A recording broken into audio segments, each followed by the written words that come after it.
Sweet తినాలి అనిపిస్తే ఈ విధంగా 10 నిమిషాల్లో ఈ స్వీట్ని ప్రిపేర్ చేసుకోండి.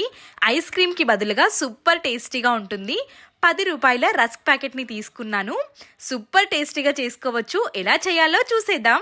1/2 లీటర్ పాలని తీసుకుంటున్నాను. పాలు మరిగేంత వరకు మనం పక్కన ఒక బౌల్లోకి 2 స్పూన్ల వరకు కస్టర్డ్ పౌడర్ని తీసుకొని కలుపుకోవాలి. పాలకి బదులుగా ఫుల్ ఫ్యాట్ మిల్క్ని కూడా వాడొచ్చు. ఫుల్ ఫ్యాట్ మిల్క్ అయితే క్రీమీ టెక్స్చర్తో చాలా బాగుంటుంది. నేను ఇక్కడ నార్మల్ పాలతోనే చేసి చూపిస్తున్నాను. ఒక బౌల్లోకి 2 స్పూన్ల వరకు మాత్రమే కస్టర్డ్ పౌడర్ని తీసుకుంటున్నాను. ఈ కస్టర్డ్ పౌడర్ని పచ్చి పాలతో కానీ లేదంటే వాటర్తో కానీ కలుపుకొని తీసుకోవాలి, ముద్దలుగా లేకుండా. మనం తీసుకున్న 1/2 లీటర్ పాలకి 2 స్పూన్ల వరకు కస్టర్డ్ పౌడర్ సరిపోతుంది. మీరు ఇంకా ఎక్కువగా తీసుకున్నట్టయితే 3 స్పూన్ల వరకు కూడా కస్టర్డ్ పౌడర్ని తీసుకోవచ్చు.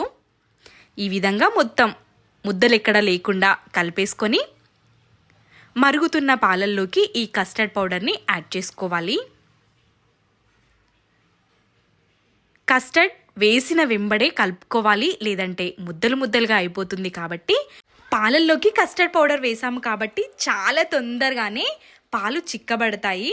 ఈ విధంగా పాలు చిక్కబడినప్పుడు స్టవ్ ఆఫ్ చేసి కంప్లీట్గా చల్లారేంతవరకు పక్కనుంచుకోవాలి. కూల్గా కావాలంటే ఒక 10 నిమిషాలు ఫ్రిడ్జ్లో కూడా పెట్టుకొని తీసుకోవచ్చు ఈ కస్టర్డ్ని. కస్టర్డ్ మిల్క్ చల్లారేలోపు స్టవ్ పైకి ఇంకొక కడాయి నుంచేసుకొని ఇందులోకి మనం తీసుకున్న రస్క్ టోస్ట్లని వేసుకోవాలి. నాకైతే ఒక్క ప్యాకెట్లో 6 వచ్చాయి టోస్ట్లు.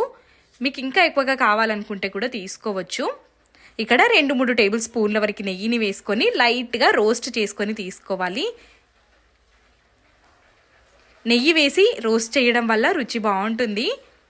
అన్నింటినీ ఇదే విధంగా రోస్ట్ చేసుకొని ఆల్రెడీ ఈ రస్క్లో కాస్త ఇలాచీ అనేది యాడ్ అయి ఉంటుంది కాబట్టి ఫ్లేవర్ బాగుంటుంది.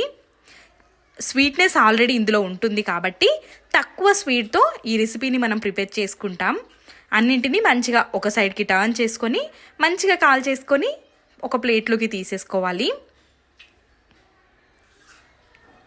అన్నింటిని ఇదే ప్లేట్లోకి తీసేసుకొని అదే గిన్నెలోకి ఒక 1/2 కప్పు వరకు చక్కెరని యాడ్ చేసుకోవాలి. ఇది 3 నుండి 4 టేబుల్ స్పూన్లు మాత్రమే చక్కెర ఉంటుంది.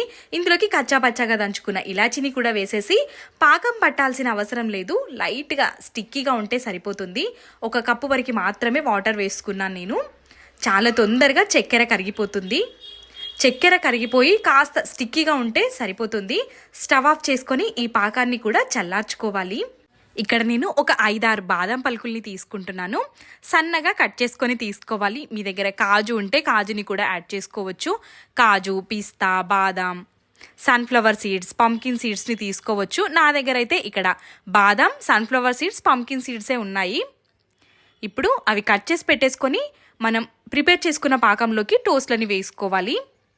ఇప్పుడు మనం ఇక్కడ ఒక ప్లేట్లోకి ముందుగా కస్టర్డ్ని వేసి ఇందులోకి టోస్ట్లని పెట్టుకుంటూ మధ్యలో కస్టర్డ్ని యాడ్ చేసుకుంటూ అన్ని టోస్ట్లని ఇదే విధంగా పెట్టేసుకోవాలి. చూస్తుంటేనే చాలా యమ్మీగా ఉంది ఈ రెసిపీ. తప్పకుండా మీరు ట్రై చేయండి, నచ్చి తీరుతుంది అంతే. పిల్లలైనా పెద్దలైనా చాలా ఇష్టంగా తింటారు.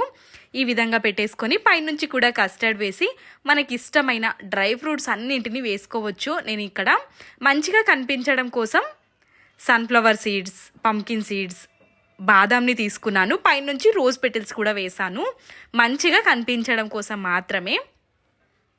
ఈ విధంగా వేసేసుకొని అప్పటికప్పుడే తినొచ్చు. చాలా బాగుంటుంది. కూల్గా కావాలంటే కొద్దిసేపు ఫ్రిడ్జ్లో పెట్టుకొని కూడా లాగిన్ చేయొచ్చు. పిల్లలు పెద్దలు అందరు ఇష్టంగా తింటారు ఈ రెసిపీ. నాకైతే చాలా బాగా నచ్చింది. మీకు నచ్చిందా ఈ రెసిపీ? నచ్చితే తప్పకుండా నా ఛానల్ని సబ్స్క్రైబ్ చేసుకోండి. వీడియో నచ్చితే ఒక్క లైక్ వేసుకోవడం అస్సలు మర్చిపోవద్దు.